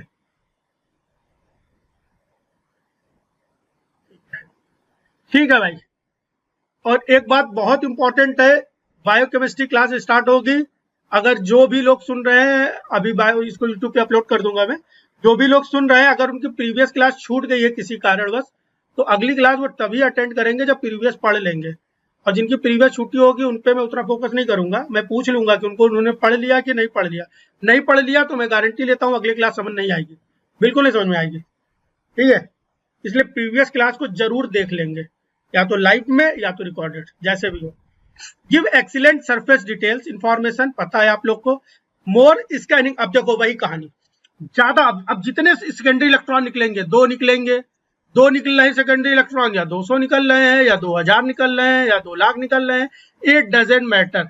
जितने सेकेंडरी इलेक्ट्रॉन निकलेंगे वो उतनी ज्यादा इंटेंस, उतना ज्यादा पिक्सल जनरेट करेंगे, उतना ज्यादा जाके डिटेक्टर पे टकराएंगे, उतना ज्यादा डिटेक्टर पे टकराएंगे, है ना। और जितना ज्यादा डिटेक्टर पे टकराएंगे उतना ज्यादा डॉट्स बनाएंगे, डॉट्स बनाएंगे। डीपीआई का फुल फॉर्म आप लोग को पता होना चाहिए। डॉट्स का मतलब यहाँ पे सीधे पिक्सल से आपको सिखा रखा है मैंने। और जितना ज्यादा पिक्सल बनेगा कि इमेज का उतना ज्यादा रिजोल्यूशन होगा, और उतना जितना ज्यादा रिजोल्यूशन होगा उतना ज्यादा बढ़िया सुंदर इमेज बनेगी। बोलिए भाई। अब मुद्दा यह आता है कि सर सेकेंडरी इलेक्ट्रॉन ज्यादा निकलेंगे कम निकलेंगे किस पे डिपेंड करता है, जानने के लिए पढ़ते रहिए। बड़ा इंटरेस्टिंग टॉपिक है, मुझे तो बड़ा मजा आता है टेम पढ़ने में, सेम पढ़ने में। ठीक है, अब दूसरा दो काम हो गए। एक्स रेज, अच्छा एक्स रेज अभी नहीं हुआ, मैंने आगे पढ़ा दी, आगे लिखा हुआ मैंने बता आपको दिया है। एक्स रेज मैंने समझा दिया, अभी उसकी थ्योरी आगे है। और दूसरा है BSI, back scattered electron, BSE. और तीसरा क्या है, सेकेंडरी इलेक्ट्रॉन। तो सेकेंडरी इलेक्ट्रॉन और एक्स रेज की कहानी समझ में आ गई है ना। तीसरी बात आ रही back scattered electron. Back scattered electron क्या है, इस चीज को समझना है। बोला जा रहा है कि प्राइमरी इलेक्ट्रॉन जो है, primary electron are scattered back from the specimen mainly through the elastic scattering. अब वही कहानी इससे पहले भी मैंने समझाया है। प्राइमरी इलेक्ट्रॉन क्या करेगा, न्यूक्लियस के पास ऑलरेडी देखो प्लस चार्ज है, ठीक है, यहाँ पे प्लस चार्ज है खूब सारा। और ये सेकेंडरी इलेक्ट्रॉन आया, ये देखिए, ये नजारा देखिए, ये आपका सेल्स हो गई। इन सेल्स के अंदर खूब ढेर सारे इलेक्ट्रॉन पाए जा रहे हैं। खूब ढेर सारे नहीं, कितने पाए जाते हैं फिक्स होता है, कितने पाए जाते हैं फिक्स होता है, ध्यान लगाना, कितने पाए जाते हैं फिक्स होता है। अब ये इलेक्ट्रॉन बहुत प्यारी बात है ना, ये इलेक्ट्रॉन कहाँ से आ रहा है, प्राइमरी इलेक्ट्रॉन है, ये आकर के ये इसके अंदर इंटर कर रहा है, प्रवेश कर रहा है। अब इस इलेक्ट्रॉन को एक काम और हो सकता है, जो भी प्राइमरी इलेक्ट्रॉन आ रहा है ये काम और कर सकता है, ये काम और कर सकता है कि हो सकता है किसी एटम से साइड से टकराए, साइड से टकराए। मान लिया एटम नहीं बोलना चाहिए था, सॉरी, इलेक्ट्रॉन से। कौन सा इलेक्ट्रॉन, ये इलेक्ट्रॉन था, इसके साइड से आके टकराया, इतनी एनर्जी रहती है कि इसके साइड से ही ये बाहर आ जाएंगे। बात समझो, ठीक है। एक खूब लंबा चौड़ा सा बुल, खूब लंबा सा बुल, वो आके हल्का सा भी आपसे टकराएगा तो आपका तो बुलबुला बन जाएगा तुरंत, उतने में ही काम हो जाएगा। ठीक है, इतनी एनर्जी है, हल्का सा भी टकराएगा बाहर आ जाएगा, प्राइमरी इलेक्ट्रॉन बना देगा, है ना, सॉरी प्राइमरी बोल रहा हूँ, सेकेंडरी इलेक्ट्रॉन बना देगा, ये सेकेंडरी इलेक्ट्रॉन बना देगा। और ये इधर की ओर भाग क्यों रहा है, ये इधर की ओर क्यों भाग रहा है, एटम के न्यूक्लियस की तरफ क्यों भाग रहा है, क्योंकि न्यूक्लियस पे है मेरे भाई, न्यूक्लियस पे है प्लस चार्ज, न्यूक्लियस के पास है प्लस चार्ज है, ठीक है, पॉजिटिव चार्ज है, इसलिए भाग रहा है। लेकिन प्लस चार्ज है, इसके लिए हम लोग बोल सकते हैं इसका पोटेंशियल एनर्जी जो है, इसकी पोटेंशियल एनर्जी कैसी है, पॉजिटिव है। और ये जा करके इसके पास जा करके इसे टकराएगा नहीं कि न्यूक्लियस के अंदर चला जाएगा, टकराएगा नहीं, इसको पार करके बाहर निकल जाएगा, निकल करके इसको हम लोग बोलते हैं back scattered electron, back scattered, या इससे टकरा के सीधे वापस आ जाएगा, टकराया वापस आ गया। सर ये कौन सी बात हुई, ये बात हुई कि आप दीवार पे खड़े होकर के सामने बॉल मारो, दीवार पे बॉल टकराए और वापस आ जाए, दीवार पे बॉल टकराए वापस आ जाए, इसको मैंने बोला बॉल की बैक स्कैटरिंग हुई। इसी तरह से इलेक्ट्रॉन की भी बैक स्कैटरिंग होती है।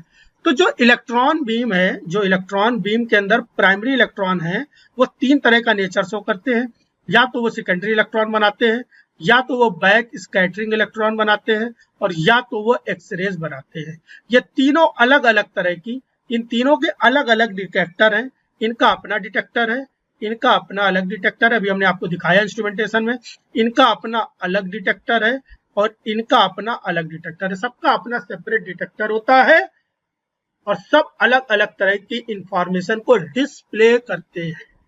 बोलिए भाई। निशा जी, क्या अंडरस्टैंडिंग पहले से थोड़ी बेटर हो रही है, निशा जी और अनुष्का जी बतलाएं भाई, जल्दी बताएं। तो ये सब फायदे तब हो पाते हैं जब आप अपने सीनियर से एमएससी के ड्यूरेशन में बनाए रखें। यूसी कुसी अगर आपके यहाँ भी होता हो तो उसका जो भी इंचार्ज है उसको चाहे तुम उनको चाहे ला के अपने हाथ से पिलानी पड़े, ये मत सोचो पीएचडी स्कॉलर है या हम एमएससी वाले हैं, कोई मतलब नहीं है। तभी ये फायदा होगा, तभी वो आपको मुकेश भैया टाइप के लोग आपको दिखाएंगे कि ये ऐसे हो रहा है, ये ऐसे हो रहा है, ठीक है। और ये जब आप जीवन में कभी पढ़ाओगे या करोगे या पढ़ोगे और अच्छे से समझ में आएंगी चीजें। चलिए भाई देखते हैं हम लोग। क्या बोल रहा है, लेकिन ये चीजें पता होने के लिए बहुत जरूरी है। अब ये चीजें मुझे नहीं पता है कि टेक्नीशियन को भी ये बात पता है कि नहीं पता है, बोलो भाई। उनको practical knowledge, practical plus theory मिल करके बहुत जबरदस्त एजुकेटर बनाएगा आपको। ठीक है, तो बैक स्कैटर लिखा हुआ है, primary electrons are scattered back from the specimen mainly through the elastic scattering. यहाँ पे एनर्जी का ज्यादा लॉस नहीं होता है, जितनी ताकत से आप मारे उतनी ताकत से बाहर आ गया। मिट्टी वाला, रेत वाली जो इसका कोलिजन हुआ था वो इन इलास्टिक था, और फुटबॉल जो पटके हो वो इलास्टिक। ठीक बात है ना, ठीक बात है।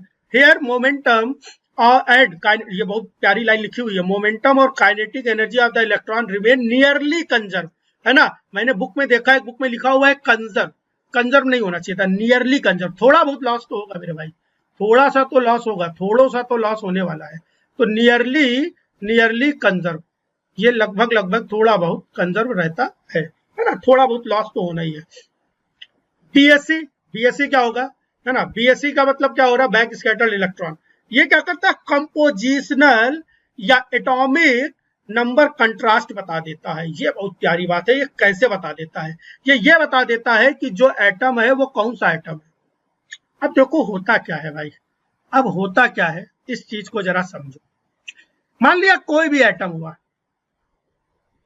कोई भी एटम हुआ, हर एटम का अपना एक एटॉमिक नंबर होता है, वो यूनिक है, वो फिक्स है।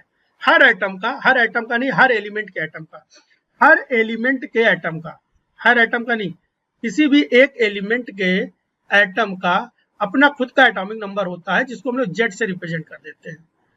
मान लिया उसका एटॉमिक नंबर 10 है, या मान लिया उसका एटॉमिक नंबर 100 है ना। तो अगर 10 एटॉमिक नंबर है, एटॉमिक नंबर 10 है, तो उसके पास 10 इलेक्ट्रॉन है, 10 इलेक्ट्रॉन है, और 10 ही प्रोटॉन है, 10 ही प्रोटॉन है। न्यूट्रॉन कितने हैं वो आगे समझ लेंगे, न्यूट्रॉन डिपेंड करता है उसका मॉलिक्यूलर मास कितना है, ठीक है, मॉलिक्यूलर वेट कितना है उस पर डिपेंड करता है। चलिए दूसरी चीज, अगर उसके पास 100 है तो उसके पास 100 इलेक्ट्रॉन है, 100 ही इलेक्ट्रॉन है, और 100 ही प्रोटॉन है। अगर ये एटम है, अगर ये आयन है तो बात अलग है ना, ये आयन होगा तो बात अलग होगा। अब मैं एटम की सिर्फ बात कर रहा हूँ, एटम की बात कर रहा हूँ। एटम और आयन में क्या अंतर है, अधिक केमिस्ट्री आपको बायोकेमिस्ट्री में मैं धीरे धीरे बेसिक पढ़ाता रहूंगा, ठीक है। ओवरऑल हमको ये पता चला कि सर अगर जेड एटॉमिक नंबर ज्यादा है, अगर एटॉमिक नंबर ज्यादा हो रहा है सर, तो मतलब प्रोटॉन का नंबर ज्यादा हो रहा है, और प्रोटॉन का नंबर ज्यादा हो रहा है, दैट इज जेड का नंबर ज्यादा हो रहा है, और जेड का नंबर ज्यादा हो रहा है तो हम लोग बोलते हैं न्यूक्लियस की एनर्जी ज्यादा हो रही है, न्यूक्लियर एनर्जी ज्यादा हो रही है, न्यूक्लियर एनर्जी ज्यादा हो रही है, सही बात है ना, न्यूक्लियर एनर्जी ज्यादा हो रही है। बोलिए मेरे भाई, बात समझ में आ रही कि नहीं आ रही। और न्यूक्लियर एनर्जी अगर ज्यादा हो रही है तो मतलब अगर हम लोग 19, जिसको जेड इफेक्टिव भी लिखा मिल सकता है आपको, क्या मिल सकता है, Z effective, Z effective, Z effective के नाम से भी जान सकते हैं, बहुत तगड़ी बुक पढ़ रहे होगे कहीं तो वहां ये लिखा मिलेगा, ठीक है। तो जेड इफेक्टिव भी ज्यादा हो सकता है।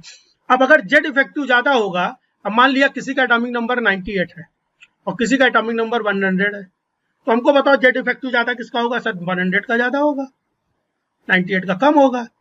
अब जेड इफेक्टिव ज्यादा होगा मतलब न्यूक्लियर चार्ज ज्यादा होगा, न्यूक्लियर एनर्जी ज्यादा होगी, तो वो इलेक्ट्रॉन को ज्यादा तेज खींचेगा, ज्यादा तेज खींचेगा, तो जिससे बैक स्ट्राइकिंग भी ज्यादा होगी। भैया बॉल को, सारे बॉल फेंक एक ही स्पीड से रहे हो, सारे बॉल एक ही स्पीड से फेंक रहे हो, सब इलेक्ट्रॉन की एनर्जी सेम है, लेकिन टकरा के वापस कितनी स्पीड में आ रहे हैं, वहां पे एनर्जी कितनी है उसकी, ये डिपेंड करता है कि इसका जेड इफेक्टिव कितना होगा। क्या सब लोग ये बात समझ पा रहे हो, बातों बातों में सब लोग बताना, किसी को एक भी कंफ्यूजन है तुरंत बतलाए हमको,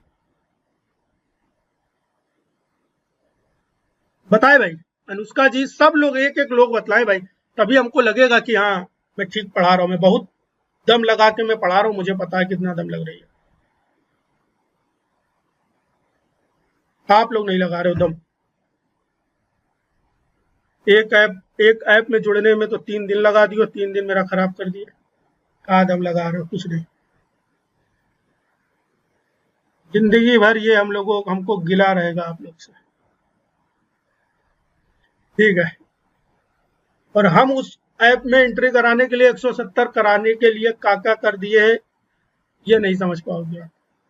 चलिए तो सबको आया, कोई ऐसा जिसको ना आया, बता दे भाई, कोई ऐसा जिसको ना आया हो।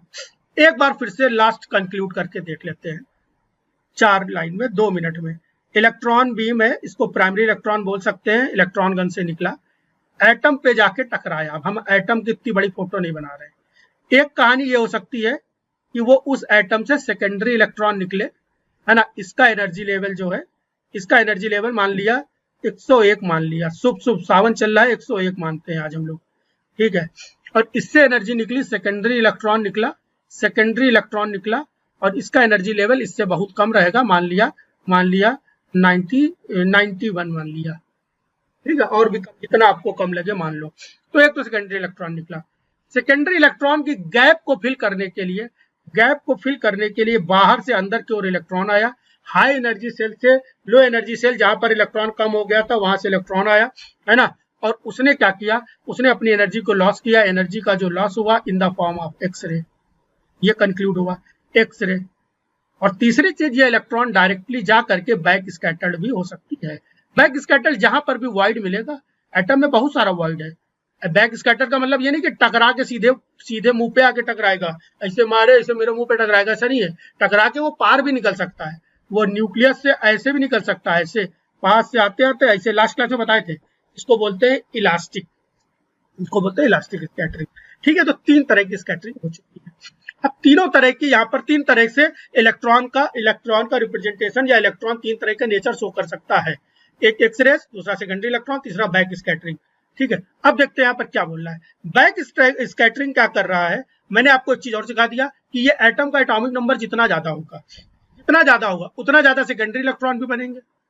बोलिए भाई, उतना ज्यादा सेकेंडरी इलेक्ट्रॉन भी बनेंगे, उतना ज्यादा सेकेंडरी इलेक्ट्रॉन बनेंगे। दूसरी बात, उतना उतना ज्यादा एक्सरेज भी बनेंगी और उतना ज्यादा प्राइमरी इलेक्ट्रॉन की बैक स्ट्राइकरिंग भी होगी। क्यों होगी? क्योंकि जितना बड़ा इलेक्ट्रॉन एटम होगा उसका जेड इफेक्टिव उतना ज्यादा हो जाएगा। क्यों ज्यादा होगा सर? क्योंकि उससे ज्यादा उतना प्रोटॉन होगा, वो उतनी तेजी से इलेक्ट्रॉन को अपनी ओर खींचेगा और बैक स्कैटर कर देगा। सेम ही बीम में, इसके लिए अलग अलग बीम नहीं आती, सेम बीम होंगी, उसके अंदर कोई इलेक्ट्रॉन डिपेंड करता है स्कैनिंग के समय, स्कैनिंग के जब कॉइलिंग को रोल करेंगे तो कोई इलेक्ट्रॉन कहीं भी टकरा सकता है। चलिए देखते हैं आगे। Back scattering, higher atomic number, generally stronger back scattering electron, है ना। Higher Z region usually appear brighter, है ना। हायर जेड रीजन होगा तो ब्राइट देखने को मिलेगा हमें, बढ़िया ब्राइट चमकदार। तो जितना ज्यादा हम लोग, है ना, जितना ज्यादा जेड इफेक्टिव रखेंगे उतना ज्यादा बेड उतना ब्राइट इमेज बनने वाली है। अब एक्स रेज सर क्या करती है, जरा एक्स रेज के बारे में बता दे, मैंने पढ़ा समझा पहले दिया। The electron beam can eject an inner cell electron, पहले बताया।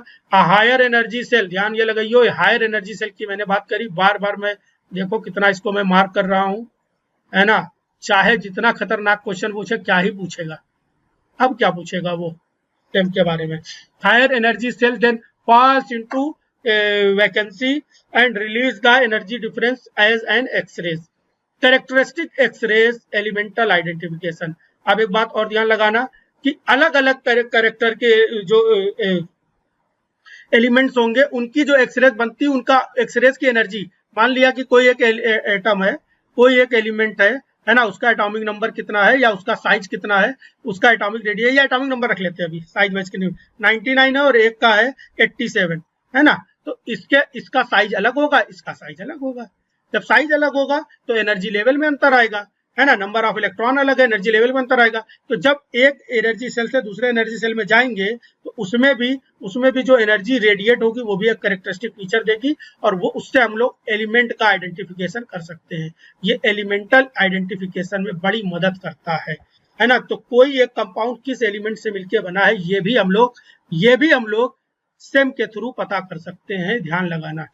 यहाँ पर डिटेक्टर यूज होता है, detected and analyse using energy dispersive X-ray spectroscopy, मतलब इसी सेम के साथ स्पेक्ट्रोस्कोपी को कपल कर दिया जाता है, एनर्जी डिस्पर्सिव एक्स-रे स्पेक्ट्रोस्कोपी। अब ये जो होता है ये हर तरह के जनरली मिलता ही है, अब आजकल जो आ रहे हैं उनमें ये लगा रहता है, ये कपलिंग रहती है।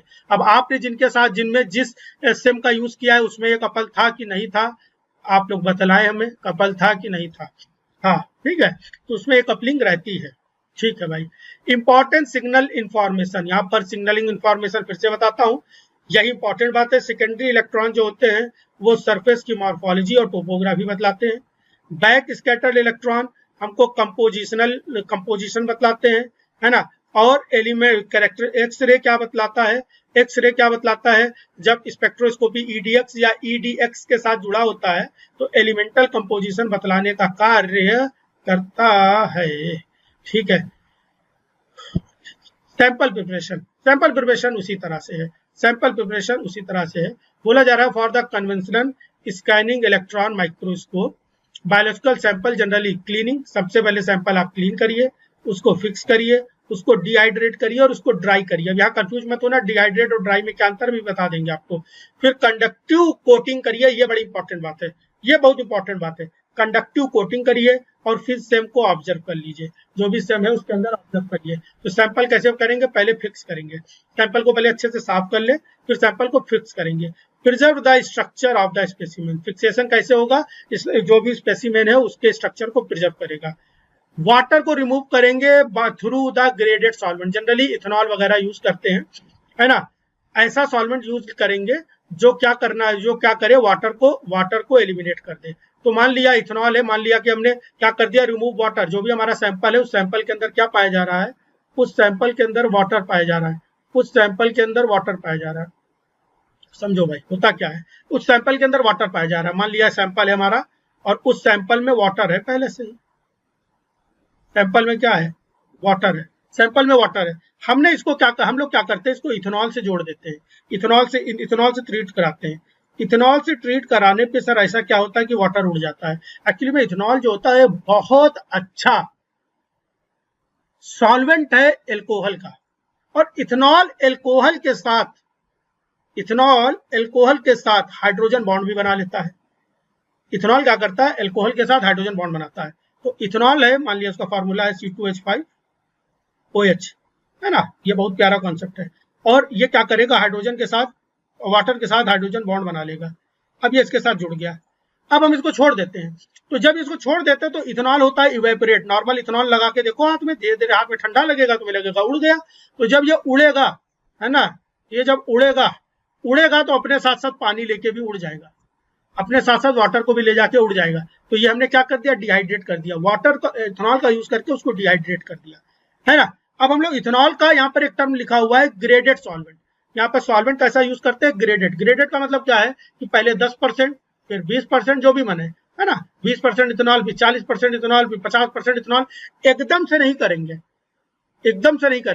एकदम से करेंगे तो ओवर वाटर उड़ जाएगा। सैंपल का जो स्ट्रक्चर है, नेचर है, वो क्या होगा, ओवरऑल उड़ाना वाटर पूरा ही है, वाटर को हमको पूरी तरह से एलिमिनेट करना है, लेकिन सैंपल का स्ट्रक्चर डिस्टॉर्ट हो जाएगा। इसलिए हम लोग ग्रेडेड सॉल्वेंट यूज करते हैं, एक बार में पूरा इथेनॉल यूज नहीं करते हैं। हम लोग के यहाँ प्रथा है कि अगर आपको सेम कराना है तो सेम कराने के लिए अपना इथेनॉल लेकर के जावे, है ना, या जो भी वो बताएंगे सॉल्वेंट, जो भी वहां पे सॉल्वेंट बताए, एसीटोन बता सकते हैं शायद, है ना, तो जो भी सॉल्वेंट वो बतलाए। ठीक बात है। अब ड्राइंग करेंगे, अब ड्राइंग क्या करेंगे, इथेनॉल डाल दिया, वाटर डाल दिया, अब इनको उड़ने देंगे। इनको उड़ने की प्रोसेस को हम लोग बोलते हैं ड्राइंग। मतलब जो हमारा सॉल्वेंट हमने यूज किया उसको भी तो उड़ाना है, तो उसको बोलते हैं हम लोग ड्राइंग। तो prepare the specimen for the conventional high vacuum observation, drawing करके हम लोग इसको उड़ा देंगे, हाई वैक्यूम में ऑब्जर्व करेंगे। बोला जा रहा कंडक्टिव कोटिंग भी करेंगे। कभी कभी कुछ नॉन कंडक्टिव स्पेसिमेन होते हैं, जैसे कोई प्लास्टिक ही है, मान लिया हम लोग को एक नैनो फाइबर बनाया है ना, कोई नैनो फाइबर बनाया है, प्लास्टिक का फाइबर है, हम लोग को उसको देखना है सेम में, तो वो तो नॉन कंडक्टिव है, उसको हमें कंडक्टिव करना होता है, उसके ऊपर कोटिंग करनी होती है। कोटिंग कहाँ से कर सकते हैं सर, गोल्ड से कर सकते हैं, गोल्ड पैलिडियम में कर सकते हैं, प्लेटिनम में कर सकते हैं, या कार्बन की कोटिंग कर सकते हैं। पर्पस का क्या है कोटिंग का, रिड्यूस सरफेस चार्जिंग, है ना, सरफेस की चार्जिंग को रिड्यूस कर देता है ना, इम्प्रूव इलेक्ट्रॉन कंडक्शन, इलेक्ट्रॉन के कंडक्शन को बढ़ा देगा, इम्प्रूव इमेज क्वालिटी। कोटिंग का यही काम है, कोटिंग बहुत जरूरी है ना। इंपॉर्टेंट फीचर क्या है, अब कोटिंग ये जनरली लैब में नहीं करते हैं, क्योंकि ये गोल्ड वोल्ड कहाँ से लाएंगे बेचारे, इतना खर्चा, है ना, लैब में नहीं करते हैं, इतना खर्चा नहीं उठा पाएंगे। आपका इंपॉर्टेंट फीचर क्या है, हाई रेजोल्यूशन सरफेस इमेजिंग, है ना, हाई रेजोल्यूशन सरफेस इमेजिंग, बहुत हाई रेजोल्यूशन पे सरफेस देख सकते हैं। Excellent depth of field, field बहुत ज्यादा डेप्थ पे, मतलब डेप्थ का मतलब गहराई तक नहीं बात हो रही है ना, जो फील्ड बनने वाली है माइक्रोस्कोपिक फील्ड है उसकी डेप्थ बहुत ज्यादा होगी, ओवरऑल ये समझो रेजोल्यूशन बहुत ज्यादा होगा। डिटेल्ड सरफेस टोपोग्राफी, टोपोग्राफी बड़ी डिटेल्ड मैनर में, can produce a 3D like appearance of the specimen, है ना। अब मैंने फिर से बताया बहुत क्वेश्चन में पूछा गया है 2D है कि 3D है, वो 3D माने भी हैं, मैंने आपको सब कुछ बताया, अब आप समझो क्या करना है। बुक्स में लिखा है कि 3D लाइक 2D इमेज, और ऑप्शन में आया है कि सेम कैसा इमेज बनाता है 3D या 2D, अभी आपको आपकी बुक में मिलेगा। तो अगर 2D माना है तब तो अच्छी बात है, लेकिन कभी कभी 3D भी माना और वही मान के रह गए वो नहीं सही किए उसको। तो अब इसके लिए मैं कुछ नहीं कर सकता हूँ, मैं कहीं से आयोग कोई काउंसिल में नहीं हूँ, है ना। Can be combined with EDS, है ना, for elemental analysis, elemental analysis के लिए सेम को हम लोग कंबाइन कर सकते हैं स्पेक्ट्रोस्कोपी के कारण, स्पेक्ट्रोस्कोपी से, और हम लोग एलिमेंटल एनालिसिस भी कर सकते हैं। Conventional same does not produces a true 3D image. The 3D like appearance results from the surface topography and imaging geometry। क्या सबको यहां तक समझ में आ रही है बात की नहीं?